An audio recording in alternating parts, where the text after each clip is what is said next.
Hello friends, welcome to commerce की पाठशाला with Sameer sir. आज हम एनपीओ की सीरीज में एक नया सम समझेंगे और जानने की कोशिश करेंगे वैरायटी ऑफ एडजस्टमेंट्स, कैसे एडजस्टमेंट्स आती है आपके एनपीओ में। जैसे आप जानते हो कि हम जब एनपीओ करते हैं तो हमको इनकम एंड एक्सपेंडिचर अकाउंट चाहिए और बैलेंस शीट चाहिए, बट मैं साथ साथ में दो वर्किंग की हेल्प भी लेता हूँ। बहुत सारे सर टीचर्स आंसर में मीन्स आपके फॉर्मेट में ही ये वर्किंग कर डालते हैं, बट मैं मोस्टली प्रिफर करता हूं कि ये वर्किंग्स को मैं एज अ वर्किंग नोट नीचे लिखूं, फिर आंसर आपका फॉर्मेट में लेके जाऊं। तो ये वर्किंग क्या है एग्जैक्टली पहले थोड़ा सा समझ लेते हैं, उसके बाद हम सबको रीडिंग करना स्टार्ट करते हैं। तो ये वर्किंग क्या है, सबसे पहले आपका सब्सक्रिप्शन की वर्किंग नोट है। आप जानते हो कि सब्सक्रिप्शन एनपीओ की क्या है, इनकम। ओके, मेंबरशिप फीस होती है जो मेंबर्स उसके होते हैं एनपीओ के। तो अब सबसे पहले क्या रहेगा, ये वर्किंग टोटल अगर आप देखोगे तो 1 2 3 4 5 और 6 पॉइंट्स में डिवाइडेड है। सबसे पहले अगर आपको कोई amount receipts and payment account से मिलता है, आरएनपी का मतलब है यहाँ पे रिसिप्ट्स एंड पेमेंट अकाउंट, तो जो अमाउंट मिलता है वो यहाँ पे रख देंगे। फिर ऐड करेंगे outstanding of the current year और A4 असेट्स है। मीन्स आपको अगर सब्सक्रिप्शन कोई आउटस्टैंडिंग रहता है करंट ईयर का, तो आप यहाँ पे जाके लिखोगे और उसको ऐड करोगे और A4 उसका मतलब वो असेट्स में जाएगा। ओके, अब लेस करोगे अगर आपको आउटस्टैंडिंग ऑफ प्रीवियस ईयर, आपके क्वेश्चन में कोई प्रीवियस ईयर का सब्सक्रिप्शन दिया हुआ है तो आप क्या करोगे, उसको जाके यहाँ पे लिख दोगे इसके सामने और उसको लेस कर दोगे। और इसके सामने कुछ भी नहीं लिखा है, इसका मतलब कोई इफेक्ट नहीं होगा, बस खाली ये माइनस होगा। देन उसके बाद आगे बढ़ते हैं, advance of the next year. अगर आपको कोई एडवांस दिया है, सब्सक्रिप्शन आपने एडवांस में ले लिया है नेक्स्ट ईयर के लिए, मींस आपके करंट ईयर तो मान लो 1920 है, तो 2021 का, 21-22 का, अगर आपने आगे आने वाले ईयर का कोई सब्सक्रिप्शन ले लिया है नेक्स्ट ईयर का, तो आप वो जाके यहाँ पे लिखोगे advance of the next year के सामने, और L4 यहाँ पर लायबिलिटीज है। मींस यहाँ पे जो अमाउंट आएगा वो लायबिलिटी में भी जाएगा, और देखो ऊपर जो अमाउंट आएगा A4 तो वो असेट्स में भी जाएगा। ओके, उसके बाद उसको यहाँ पर क्या करना है, एग्जैक्टली लेस करना है। और लास्ट में आपको advance of the previous year, अगर आपके क्वेश्चन में कोई प्रीवियस ईयर का आपने एडवांस ले लिया है, मींस अगर आपका 1920 करंट ईयर है तो इसके पीछे का जो साल होगा, जैसे 18-19 फिर 17-18, वो सारा आपका प्रीवियस ईयर माना जाएगा। तो वहां से कोई अमाउंट आता है तो आप उसको ऐड करोगे और फाइनली आपका क्या बनेगा, ये इनकम बनेगी। ओके, और ये इनकम यहां पर आपकी जाएगी। तो जैसे कि ए है तो असेट्स में जाएगा, एल है तो लायबिलिटीज में लिख देंगे, और यहाँ पे इनकम में जो फाइनल आंसर आएगा वो इनकम में जाएगा। इस तरह ये सब्सक्रिप्शन की नोट यहाँ पर कंप्लीट होती है। उसके बाद आपको ये असेट्स के लिए वर्किंग नोट यूज करता हूं मैं। अब जैसे फॉर एग्जांपल इसमें क्या क्या है, सबसे पहले अगर आपको कोई असेट्स का ओपनिंग बैलेंस दिया है तो यहाँ पे लिख दो। फिर आपको कोई असेट्स का रिसिप्ट्स एंड पेमेंट अकाउंट में, आरएनपी मतलब जो क्वेश्चन रहेगा रिसिप्ट्स एंड पेमेंट अकाउंट, उसमें कोई अमाउंट दिया तो आप यहाँ पे लिख दोगे। फिर दोनों का टोटल यहां पर आ जाएगा। और अगर आपको सम में कोई क्वेश्चन में क्लोजिंग बैलेंस दिया हुआ है आपको, तो वो क्लोजिंग बैलेंस आप यहाँ पे माइनस करोगे, और A4 आप जानते ही हो अभी असेट्स, तो यहाँ पे जो बैलेंस लिखोगे उसको माइनस भी करोगे और उसका इंपैक्ट असेट्स में जाएगा। और उसके बाद फाइनली आपको डेप्रिसिएशन मिलेगा या तो फिर कंज्यूम मिलेगा, और जो भी आंसर आएगा आपका एक्सपेंडिचर में जाएगा। ओके, अब यहाँ पे डेप्रिसिएशन तो आप जानते ही हो, जैसे कि land, building, plant, machine, furniture पे निकलेगा। बट कंज्यूम, जैसे कि आपके पास आपका एनपीओ कोई हॉस्पिटल है तो वहां पे मेडिसिन होती है, तो मेडिसिन यूज हो गई है, मेडिसिन का स्टॉक बच गया है, जो स्टॉक बच गया है वो क्लोजिंग स्टॉक है, वो असेट है। बट जो यूज हो चुकी है, जो हमने पेशेंट्स को खिला चुके हैं, जिसका पैसा हमने ले चुके हैं या पैसा आने वाला है, तो जो हमारा कंज्यूम माना जाएगा। जिस तरह स्टेशनरी, तो स्टेशनरी आपने जो यूज कर ली वो कंज्यूम्ड हो गई, और जो बचा हुआ स्टेशनरी का स्टॉक है वो आपका क्लोजिंग स्टॉक बन जाएगा। तो ये कंज्यूम्ड और स्टेशनरी जैसे या मेडिसिन जैसी चीजों के लिए यूज हुआ है, और डेप्रिसिएशन जैसे कि फिक्स एसेट्स के लिए यूज हुआ है। अब सबसे इंपॉर्टेंट बात ये वर्किंग को इस्तेमाल करने की, वर्किंग नोट नंबर 2 को अगर आप यहाँ पे देखोगे तो मोस्टली 3 बैलेंस की बात हुई है, opening balance, amount receipts and payment account और क्लोजिंग बैलेंस। ये तो उसका टोटल ही है, और ये तो लास्ट में फाइनल आंसर है। तो यहाँ पे अगर 3 अमाउंट दिया है आपको क्वेश्चन में, तो तीनों यहाँ पे लिख दोगे, या तो मिनिमम 2 भी अमाउंट दिया है, चाहे वो ओपनिंग हो, रिसिप्ट्स एंड पेमेंट वाला हो, या तो फिर क्लोजिंग बैलेंस हो। इन 3 में से कोई 2 अमाउंट भी दिया है तो हम लोग यहीं पर लिखेंगे।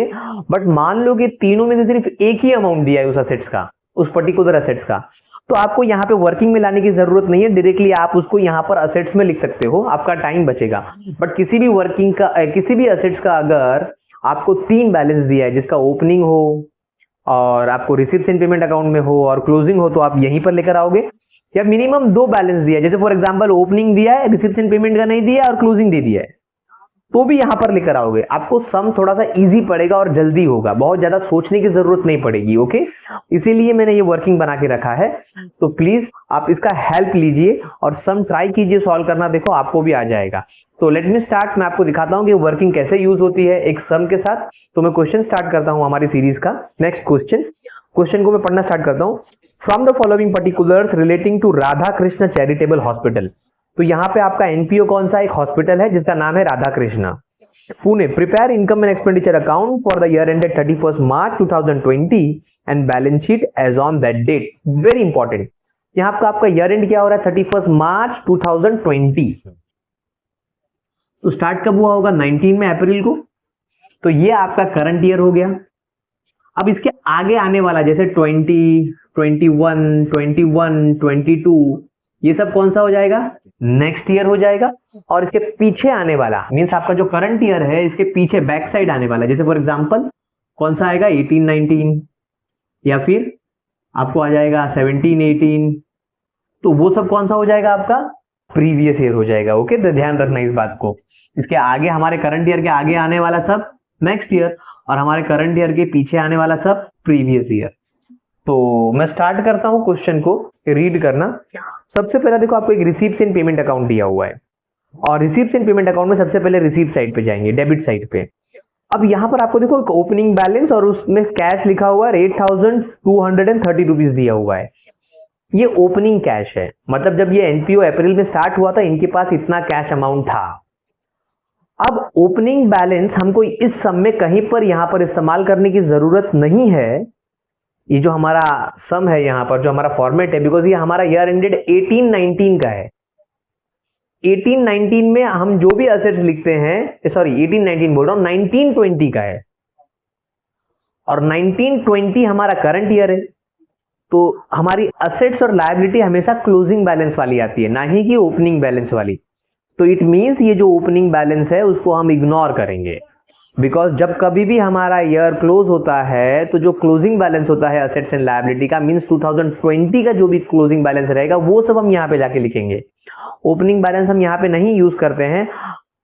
अगर क्यों, क्योंकि वो सब कुछ ओपनिंग बैलेंस है। वो कब इस्तेमाल होगा, अगर सम में आपको, ये पूरा क्वेश्चन रीड आउट करेंगे, अगर सम में आपको कैपिटल बैलेंस नहीं दिया हो कि कितने कैपिटल के साथ ये एनपीओ ने अप्रैल में स्टार्ट किया था बिजनेस अपना एक्टिविटीज, तो अगर वो कैपिटल बैलेंस ना दिया हो तो उसको ढूंढने के लिए आपको ये सारा ओपनिंग बैलेंस इस्तेमाल करना पड़ता है। अदरवाइज हमको यहाँ पे नहीं इस्तेमाल करना पड़ता है, बिकॉज हमारा ईयर एंड हो रहा है 20, तो हमको क्लोजिंग बैलेंस लिखना पड़ता है असेट्स का, ना ही कि ओपनिंग बैलेंस। ध्यान में रखना इस बात को।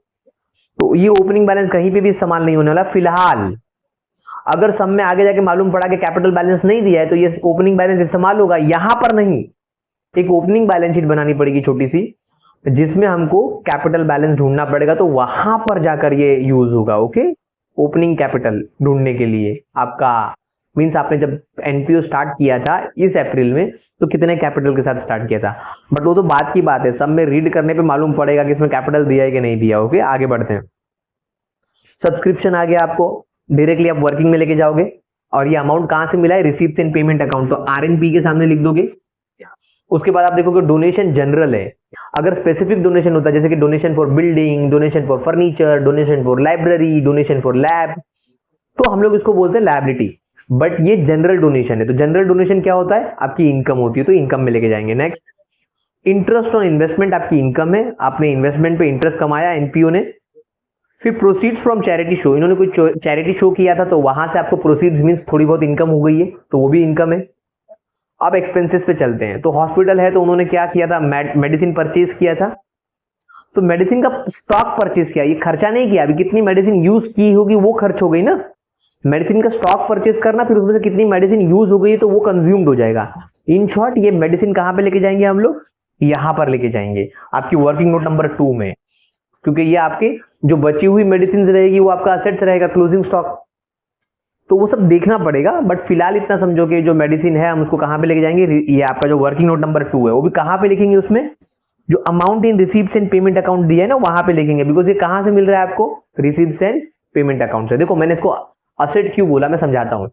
क्या आपने मेडिसिन खरीदा, फिर उसमें से जितनी बची यूज कर ली और कुछ तो मेडिसिन बच गई होगी, तो जो बची हुई मेडिसिन है वो आपका स्टॉक है, और स्टॉक कहाँ पे हम लोग प्रेजेंट करते हैं, एसेट्स में प्रेजेंट करते हैं, इसीलिए ओके। तो हम इसको इसलिए वर्किंग में लेके जाएंगे। आगे बढ़ते हैं next. General expenses, normally expenses है आपका एक्सपेंडिचर में जाएगा, दैट इज डेबिट साइड। उसके बाद सैलरी भी आपका एक्सपेंडिचर। स्टेशनरी, अब देखो स्टेशनरी का अगर एक ही बैलेंस दिया है तो हम लोग इसको खर्चा मान के डायरेक्टली एक्सपेंडिचर में दिखा देंगे, बट वापस ओपनिंग क्लोजिंग ये सब दिया है तो फिर वो स्टेशनरी भी मतलब कितना खरीदा था, कितना यूज कर लिया और कितना बच गया है, तो बचा हुआ असेट्स होता है, तो वो सब देखना पड़ेगा। एक बैलेंस दिया है तो डायरेक्टली हम एक्सपेंडिचर समझ लेंगे कि बाबा ये हमने स्टेशनरी का खर्चा कर चुका है, बट अगर इसका ओपनिंग भी दिया है, इसका क्लोजिंग भी दिया है, तो हम लोग यहीं पर वर्किंग में लेके आ जाएंगे ओके। आगे बढ़ते हैं next. Expenses on charity, so expenditure हो गया, डायरेक्टली एक्सपेंडिचर में लेके जाएंगे। सर्जरी एंड डिस्पेंसरी एक्सपेंसेस, वो तो एक्सपेंसेस ही है, तो एक्सपेंसेस में लेके जाएंगे एक्सपेंडिचर में। इक्विपमेंट्स आपके असेट्स होते हैं, तो अब ये असेट्स आपको रिसीप्ट्स एंड पेमेंट अकाउंट से मिला है। मैंने बोला कि अगर एक ही बैलेंस दिया रहेगा तो डायरेक्टली हम लोग असेट्स में लिख देंगे, बट अगर इसमें मान लो कि ओपनिंग भी दिया है, क्लोजिंग भी दिया है, तो फिर हमको यहाँ पे जाके लेके आना पड़ेगा ओके। आगे बढ़ते हैं नेक्स्ट। और आपको देखो आ गया closing cash in hand, cash at bank. तो देखो ये आपका 2020 का जब आप ईयर एंड कर रहे थे तो आपका बचा हुआ कैश है, ये कैश हम लोग यहाँ पर यूज करेंगे इस बैलेंस शीट में, नहीं कि वो ओपनिंग वाला ओके। तो ओपनिंग वाला तो इग्नोर होगा और ये कैश हमारा असेट्स में जाएगा, दैट इज 960 और 13,000, टोटल 13,960 हमारा असेट्स में जाएगा। अब चलते हैं हम लोग एडिशनल इंफॉर्मेशन पे। अब ये एडजस्टमेंट्स है, वेरी इंपॉर्टेंट ओके। सबसे पहला कहता है कि आपका, अब देखो आपको 2 ईयर दे दिया है 19 और 20। 19 आपका ओपनिंग बैलेंस होगा और 20 आपका करंट ईयर का सारा क्लोजिंग बैलेंस होगा। तो जो ओपनिंग बैलेंस है ना वो प्रीवियस ईयर का माना जाएगा, और जो आपको करंट ईयर का है 20 वो आपका करंट ईयर का क्लोजिंग बैलेंस माना जाएगा। आप बोलोगे सर ये ओपनिंग बैलेंस प्रीवियस ईयर का क्यों माना जाएगा? बिकॉज जब आपने 18-19 क्लोज किया होगा तो यहां पे जो 19 था वो 31 मार्च होगा, फिर एक दिन के बाद यहीं का बैलेंस आपका 1 अप्रैल 2019 से, और आप क्लोज करोगे 2020 में। तो ये जो यहाँ का ओपनिंग क्लोजिंग बैलेंस है यहाँ पर ओपनिंग बना है, तो ये जो ओपनिंग बैलेंस है इन शॉर्ट वो यहाँ का क्लोजिंग बैलेंस है ना 19 का, और 18-19 आपका कौन सा है? Previous year. आप जरा समझिए आपका ईयर एंड कौन सा है? 19-20। तो स्टार्ट कब हुआ होगा? 19 में। तो 19 में जो यहाँ पे आपको ओपनिंग बैलेंस दिखा रहा है वो सब आपका प्रीवियस ईयर का क्लोजिंग बैलेंस होगा। और प्रीवियस ईयर का क्लोजिंग बैलेंस का इन शॉर्ट मतलब मैं कहना चाहता हूँ कि ये जो भी बैलेंस रहेगा फिर यहाँ का वो प्रीवियस ईयर का होगा। तो आपको जो भी ओपनिंग बैलेंस दिया रहता है वो सब आपका प्रीवियस ईयर का डेटा माना जाएगा ओके। तो आपको देखो जो सब्सक्रिप्शन ड्यू है 1 अप्रैल 2019 का 310 रुपए, वो आपका कौन सा है? प्रीवियस ईयर का। और जो करंट ईयर का 350 वो आपका ड्यू मीन्स यहाँ पर आउटस्टैंडिंग आने वाला है ओके। तो आपको दोनों आउटस्टैंडिंग मिल गए, सब्सक्रिप्शन आपका प्रीवियस ईयर का भी और आपका करंट ईयर का भी। जो 20 का है वो करंट ईयर का है और जो 19 का है अप्रैल का वो प्रीवियस ईयर का। तो हमारे पास पूरा सब्सक्रिप्शन का वर्किंग नोट ही है, टेंशन मत लो, अभी हो जाएगा इजीली। आगे बढ़ते हैं। उसके बाद आप देखोगे तो सब्सक्रिप्शन रिसीव्ड इन एडवांस, देखो एडवांस भी दिया हुआ है। तो आपको जो 19 का दिया रहेगा वो कौन सा रहेगा? Previous year. और जो 20 का दिया रहेगा वो आपको आप बोलोगे सर ये तो 20 का, पर 20 में आपने एडवांस में रिसीव कर लिया ना। आप जरा खुद ही सोचो कि आपको 19 का तो प्रीवियस ईयर का डेटा है, चलो वो तो ओपनिंग बैलेंस है, मतलब लास्ट ईयर का क्लोजिंग बैलेंस होगा। अभी बताया मैंने कि 19 का जो ओपनिंग बैलेंस होगा वो लास्ट ईयर का क्या होगा? Closing balance. और लास्ट ईयर हमारा कौन सा था? Previous year. बट आप जरा सोचो 2 मिनट के लिए कि 31 मार्च 2020 में आपके करंट ईयर में आपने एडवांस में सब्सक्रिप्शन ले लिया, तो आपने एडवांस में रिसीव किया होगा कौन सा वाला? 2021 का ना। तो ये नेक्स्ट ईयर वाला है ओके। जो वहां पर दिया हुआ है आपको, आपका अमाउंट है उसके अंदर 150 रुपीज ओके, जो 2020 का है। अरे करंट ईयर में आप नेक्स्ट ईयर का रिसीव करोगे ना, आपको आज कोई आगे वाला आने वाला सब्सक्रिप्शन देकर गया है, समझ में आ रहा है? तो वो नेक्स्ट ईयर का है। फिर आगे बढ़ते हैं। स्टॉक ऑफ मेडिसिन है, देखो तो ओपनिंग क्लोजिंग दिया हुआ है तो मेडिसिन को यहां पर लेके जाएंगे हम लोग। फिर उसके बाद आपको एस्टिमेटेड वैल्यू ऑफ इक्विपमेंट है, देखो इक्विपमेंट की भी 2 वैल्यू हो गई, रिसीप्ट एंड पेमेंट अकाउंट में भी दिया था और यहाँ पे भी ओपनिंग बैलेंस है तो यहाँ पे लेके जाएंगे इक्विपमेंट्स के। देन उसके बाद देखो आपको दिया हुआ है बिल्डिंग, तो बिल्डिंग की एक ही वैल्यू थी, रिसीप्ट एंड पेमेंट अकाउंट में था ही नहीं बिल्डिंग, तो यहाँ पर सिर्फ ओपनिंग बैलेंस दिया हुआ है तो हम लोग डायरेक्टली कहाँ पे लेके जाएंगे? असेट्स में लेके जाएंगे। उसके बाद कैपिटल फंड दे दिया है सब में, थैंक गॉड। अगर कैपिटल फंड नहीं दिया होता तो हमको एक बैलेंस शीट बनानी पड़ती और जितना भी ओपनिंग डेटा है असेट्स एंड लायबिलिटी का वो ओपनिंग डेटा इस्तेमाल करते और हमारी ओपनिंग बैलेंस शीट ढूंढ लेते, सॉरी ओपनिंग कैपिटल ढूंढ लेते। बट गनीमत है कि सब में यहां पर आपको ओपनिंग कैपिटल फंड दे दिया है। ओके, जो ओपनिंग होगा वो जाके हम लोग सीधा कैपिटल में दिखा देंगे। यहां पर आप बोलोगे सर ये आपने कैश का ओपनिंग बैलेंस नहीं यूज किया, कैपिटल का ओपनिंग बैलेंस क्यों यूज कर रहे हो, बिल्डिंग का ओपनिंग बैलेंस क्यों यूज कर रहे हो? समझाता हूं। कैश का ओपनिंग और क्लोजिंग दोनों दिया था और हमको चाहिए रहता है क्लोजिंग, तो फिर ओपनिंग इग्नोर होगा।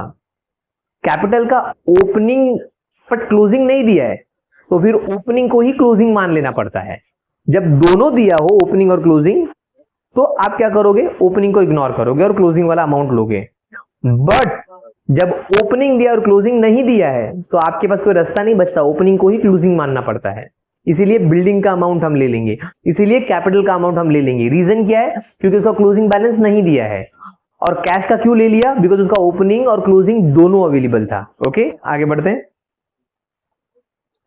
इन्वेस्टमेंट के साथ भी सेम होगा और 10% उसके ऊपर एक एडजस्टमेंट है। और देखो आपको इंटरेस्ट भी आया हुआ है रिसिप्ट में, देखो आपको ऑलरेडी इंटरेस्ट ऑन इन्वेस्टमेंट, तो उसको वर्किंग देखते हैं हम लोग, बाद में बात करता हूं मैं। 1 लाख रुपीज है, फिलहाल तो हम लोग इसको असेट्स में डायरेक्टली लेके जाएंगे बिकॉज एक ही बैलेंस था, वो भी आपका ओपनिंग बैलेंस दिया हुआ है।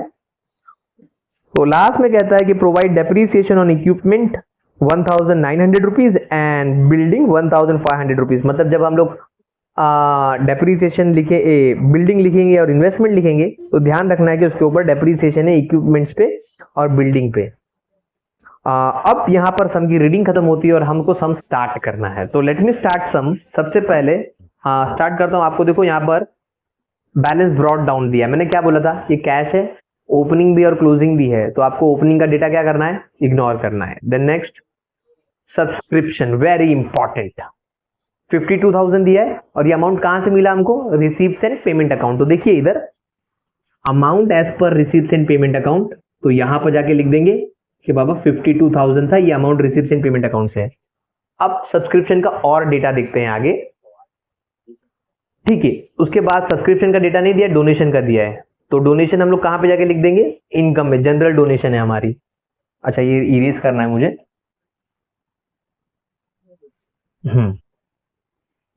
अब जाके हम लोग सीधा डोनेशन यहां पे लिख देंगे, बाय डोनेशन,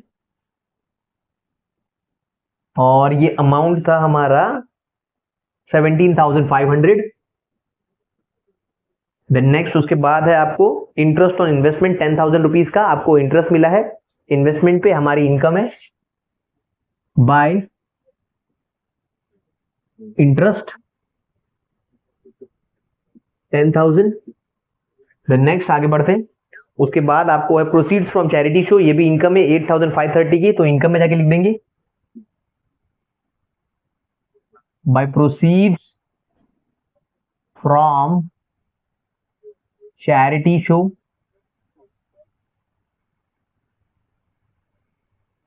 8,350। देन नेक्स्ट उसके बाद आप देखोगे तो आपको एक्सपेंस की तरफ आ गए, मींस पेमेंट की तरफ आ गए। तो सबसे पहले वहां पे दिया हुआ है मेडिसिन परचेज, तो मैंने क्या कहा कि मेडिसिन का आपको रिसिप्ट एंड पेमेंट वाला भी बैलेंस दिया है, नीचे देखोगे तो ओपनिंग क्लोजिंग भी दिया है, तो हम लोग कहां पे लेके जाएंगे, वर्किंग में लेके जाएंगे। तो वर्किंग में कैसे करेंगे, तो ध्यान से देखिए। सबसे पहले ये मेडिसिन है, ओके, तो मैं ऐसा एक लाइन बना लूंगा और ये डेटा रहेगा मेडिसिन का, ओके। अब कैसे करेंगे, सबसे पहला जो बैलेंस मिला है आपको 41,000 रुपीज का, वो कहां से मिला है, रिसीप्ट्स एंड पेमेंट अकाउंट से।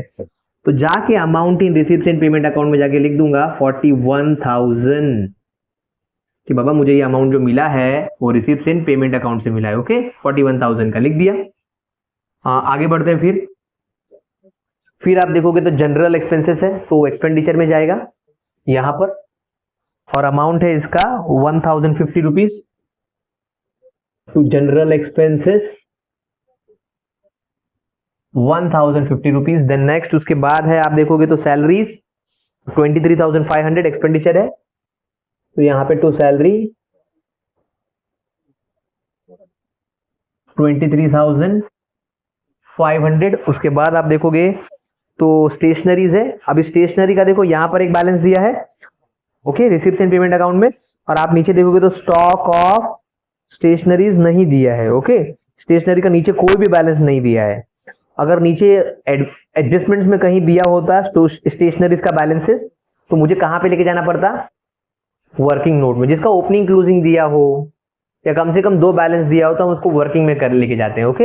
अब स्टेशनरी का सिर्फ एक ही बैलेंस दिया है जो पेमेंट साइड में है, तो इसको मैं क्या मान लूंगा कि इतनी स्टेशनरी हमने खरीदी थी, उतनी यूज कर ली, ओके, एक्सपेंसेस कर लिया, पेमेंट साइड में है ना। तो 2000 रुपीज का स्टेशनरी का खर्चा हो गया। तो 2 स्टेशनरीज,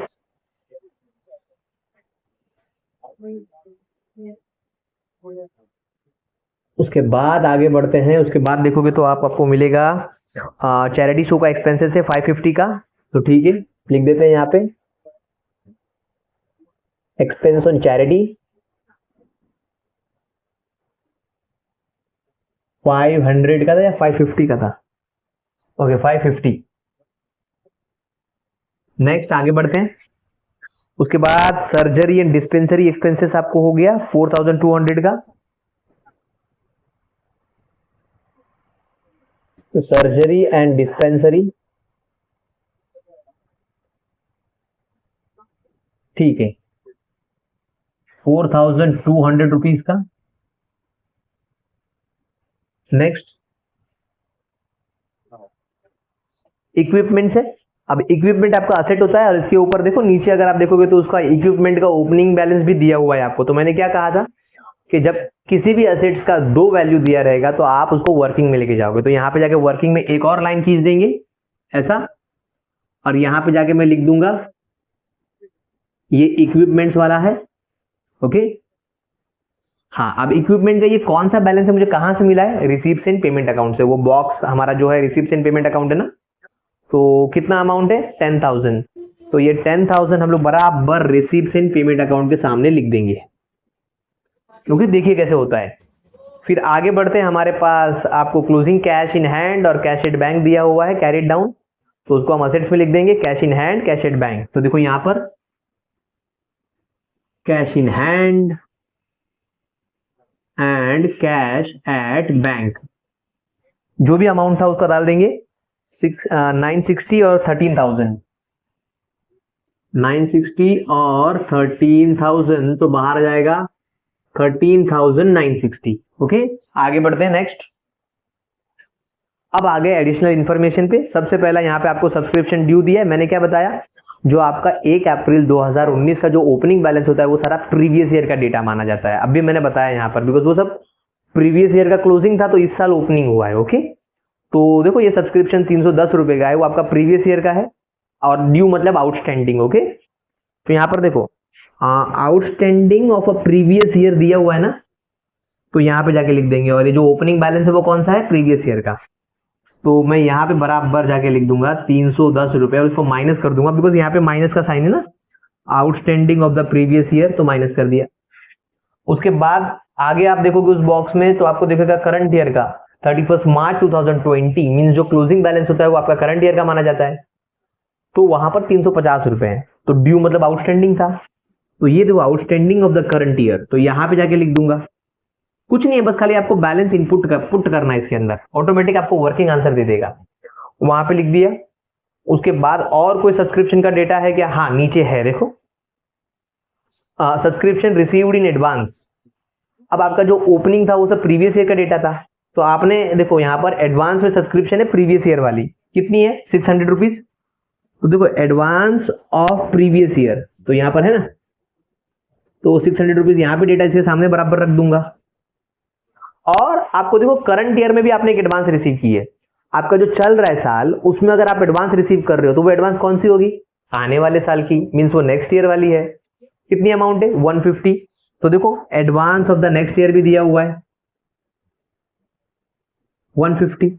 अब इसका टोटल हम निकाल देंगे और हमको फाइनली आंसर मिल जाएगा, ओके। तो अगर इसका हम टोटल निकालें तो यहाँ पे हो जाएगा 52,350, और 52,350 में से हमको सबसे पहले कितना माइनस करना है 310, तो यहाँ पे सिर्फ 40 बच जाएगा, और 40 में से मीन्स इसका टोटल मैं यहाँ पे कर देता हूँ। देखिए जरा यहाँ पे टोटल देख लीजिए एक बार। ओके, यहाँ पे 600 पहले प्लस का डालते हैं, जो भी प्लस करने का है। ओके, 0 5 9 52, तो 52,950 आ रहा है। अब उसमें से माइनस कर देंगे, ये दोनों टोटल माइनस कर डालते हैं। तो टोटल माइनस कितना करना है हमको? 460 रुपीज, बिकॉज 300 प्लस 1 310 प्लस 150, तो टोटल कितना हो रहा है? 460 रुपीज का माइनस हो रहा है। तो अगर मैं ये माइनस कर दूं, मतलब मैंने क्या किया, जो प्लस वाला था पहले प्लस कर दिया, फिर ये दो माइनस कर दूंगा, तो आपको फाइनल आंसर मिल जाएगा। तो यहां पर आ गया 0, फिर यहाँ पे आपको 15 में से 6 गए तो 9 आ गए, और यहाँ पे बचा 8, तो 4 गए तो 4 बचे, और यहाँ पर आ गए आपके एक आपने, हाँ बराबर, तो यहाँ पे ऐसे ही रहेगा।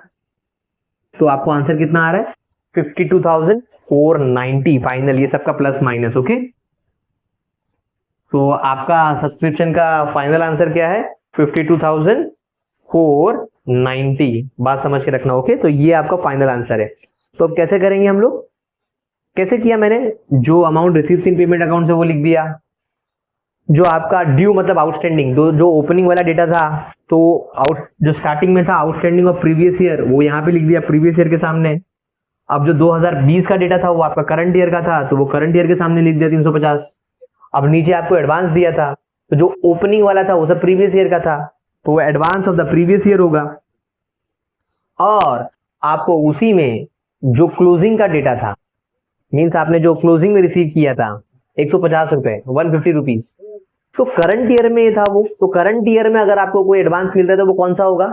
नेक्स्ट ईयर का। तो ये रहा आपका। ओके, और इसका प्लस माइनस किया तो 52,490 आंसर आ रहा है। अब इसको डेटा को हम लोग लिखेंगे कैसे, देखिए ध्यान से। तो सबसे पहले मैं यहाँ से स्टार्ट करता हूँ। यहाँ पे कुछ भी नहीं है, यहाँ पे क्या लिखा हुआ है? असेट्स। तो ये डेटा जाके असेट्स में लिख दूंगा। तो यहाँ पे जाके लिख दूंगा outstanding subscription, OS means outstanding subscription, कितना है बाबा? 350 रुपीज। तो बाहर जाके 350 लिख दूंगा। ओके, कहां से मिला? वर्किंग नोट नंबर 1 से मिला आंसर। उसके बाद देखो यहाँ पर कुछ भी है क्या? नहीं, कुछ भी नहीं है, ब्लैंक है। फिर यहाँ पर देखो लायबिलिटी लिखा हुआ है, तो लायबिलिटी में जाके लिख दूंगा एल फॉर लायबिलिटी। तो यहाँ पे भी ये एडवांस था ना, तो एडवांस सब्सक्रिप्शन।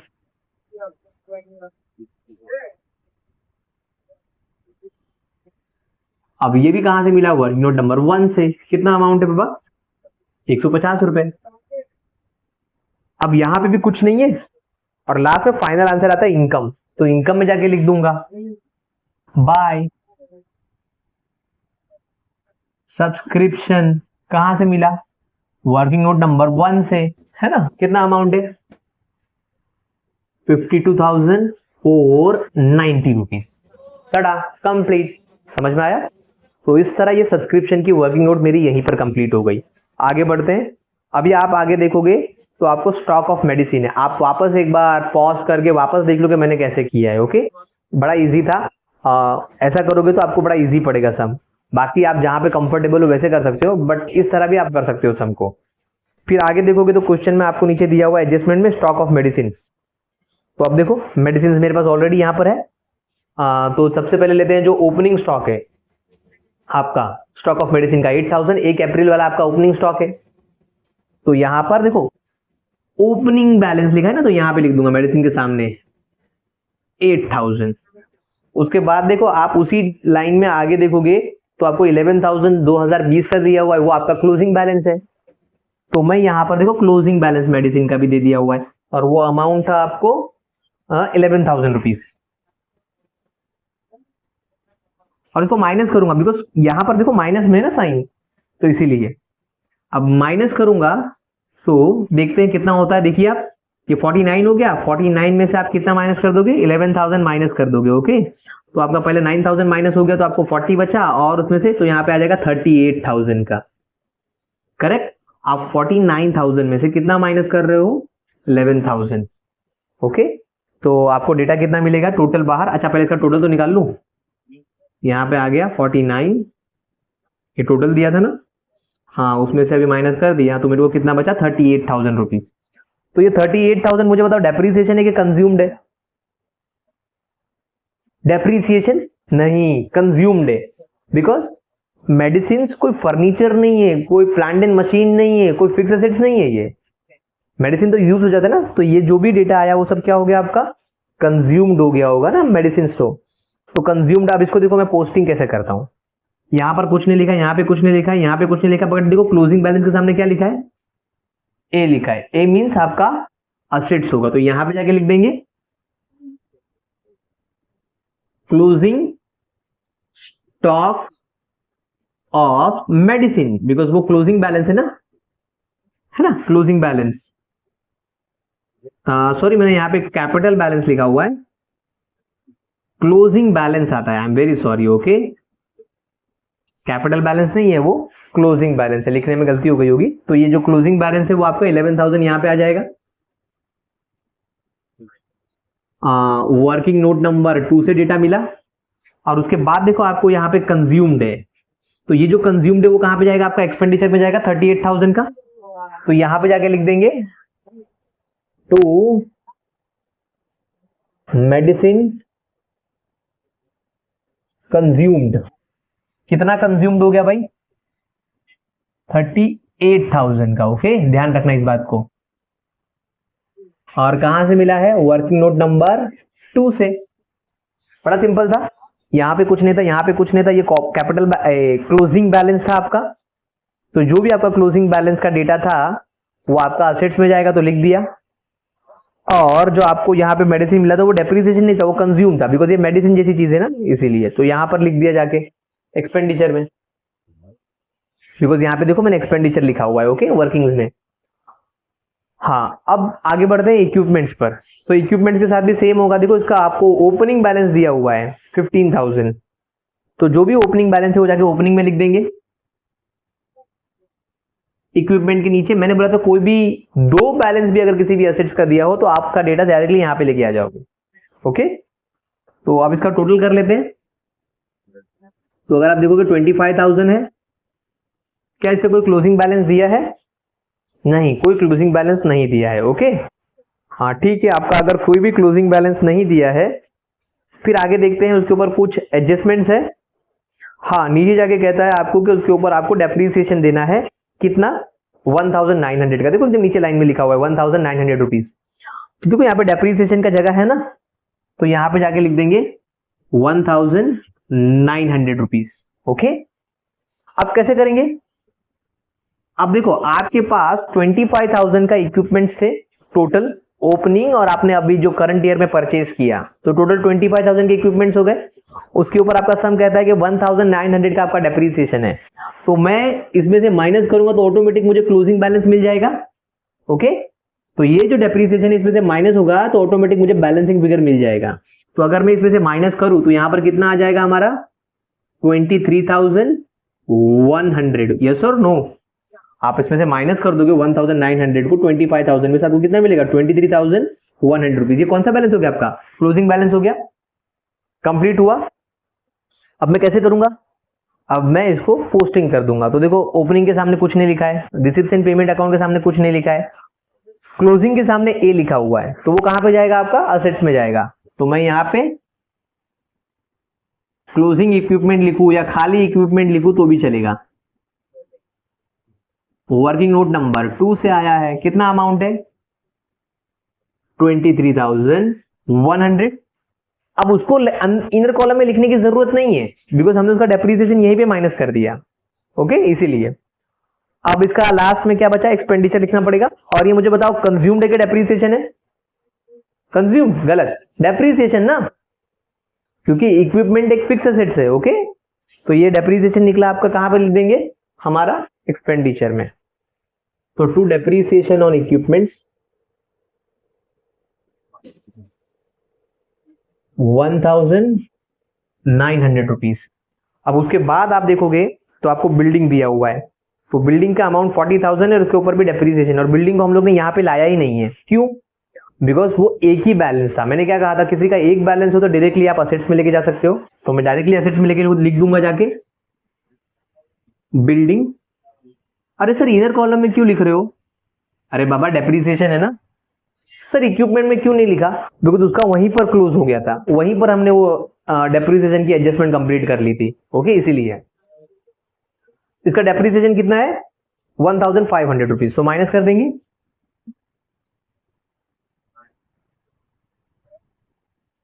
अगर मैं माइनस कर दूं तो बाहर कितना आएगा 38,500 रुपीज, करेक्ट।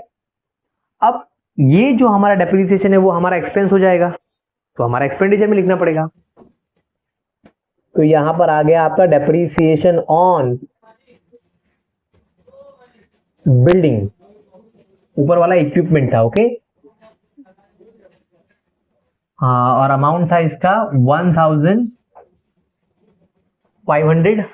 मिस्टेक देख लिया, यहाँ पर 8,350 नहीं है, यहाँ पर बेसिकली अमाउंट है 8,530, ये आगे पीछे हो गया है, तो इसको 530 कर देता हूँ मैं वापस, या तो हमारा टैली नहीं होगा। अब आपको आता है 10% इन्वेस्टमेंट, तो ये 10% इन्वेस्टमेंट में डायरेक्टली आउटर कॉलम में लिखूंगा, रीजन क्या है समझाता हूँ। आप बोलोगे सर 10% है तो इसका एडजस्टमेंट तो लिखिए, तो इनर कॉलम में आना चाहिए, नहीं। अगर आप 1 लाख का 10% निकालोगे तो 10,000 रुपीज होता है इंटरेस्ट। वो इंटरेस्ट देखो ऑलरेडी हमको मिल चुका है यहाँ पर क्रेडिट साइड में।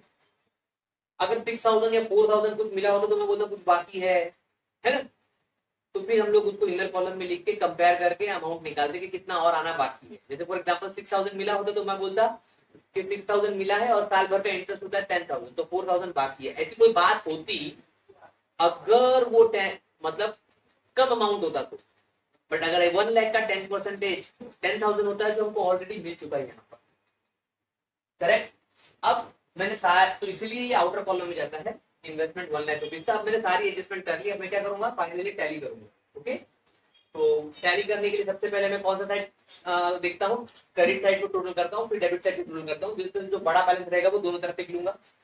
तो देखिए पहले मैं क्रेडिट साइड का टोटल करता हूँ, तो यहाँ पे आ जाएगा 0, यहाँ पे आ जाएगा आपका 12, तो 1 आ गया कैरी, तो हो गया 6 और ये हो गया 11, 11 और 5 15 हो गया, तो 1 कैरी हो गया, तो ये हो गया 8 8 16 17 18, 1 कैरी हो गया आपका, तो यहाँ पे हो गया 2 3 और ये 8, यहाँ पे आपको 88,520 आ रहा है। यहाँ पे चेक कर लेते हैं कौन सा बड़ा बैलेंस है, पहले नीचे लिख लेंगे दोनों बैलेंस को पेंसिल से।